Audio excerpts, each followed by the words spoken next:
After 4 bloody years of civil war, the Confederate armies finally collapsed in April 1865 under the weight of Northern men and material. And though the fighting had ended, the dying had not. Thousands of Federal soldiers still languished in Southern prisons in poor health amidst horrendous conditions and ravaged by disease and starvation.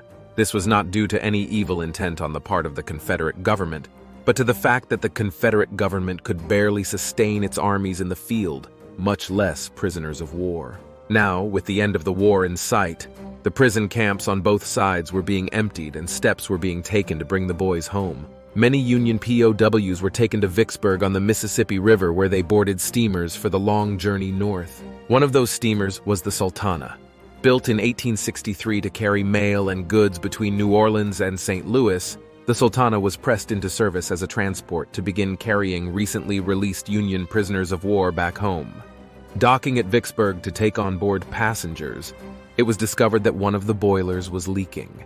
Hasty repairs were made, and at 2 a.m. on April 26th, the Sultana, licensed to carry only 276 passengers, left Vicksburg with about 80 crew, 70 paying passengers, and 2,300 returning soldiers. She was grossly overburdened, but in light of the humanitarian nature of her mission, the rules were overlooked. Departing Vicksburg dangerously overloaded, she slowly made her way upriver. Her side-mounted paddle wheels thrashed the muddy water, and smoke and cinders belching from her twin stacks as she made the 17-hour trip to Memphis, TN.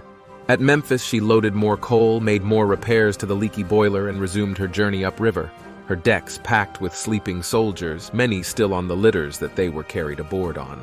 8 miles out at about 2:40 a.m., one of the Sultana's boilers exploded with a deafening roar.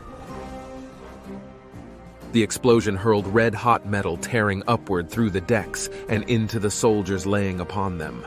One of the returning soldiers, Emanuel H. Yeisley, had his story told in a Missouri newspaper article. He was on board, almost directly under the boiler that blew up. He was thrown into the Mississippi waters and managed to grab a hold of 2 boards to keep him afloat. These boards are what saved his life since he could not swim. He spent all night in the water and had to fight for one of his boards. He won the fight, and the other guy went under. He suffered burns from the boiler that stayed with him the rest of his life. The lining of his nose was scalded and was so irritated that he could not tolerate strong odors or cigarette smoke. He was also burned on his chest. Within minutes, 2 other boilers exploded, adding to the fire that now raged on deck, burning wounded soldiers alive as the decks collapsed. Hundreds leapt into the river, only to be crushed when the smokestacks fell upon them.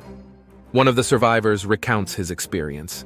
When I got about 300 yards away from the boat clinging to a heavy plank, the whole heavens seemed to be lighted up by the conflagration.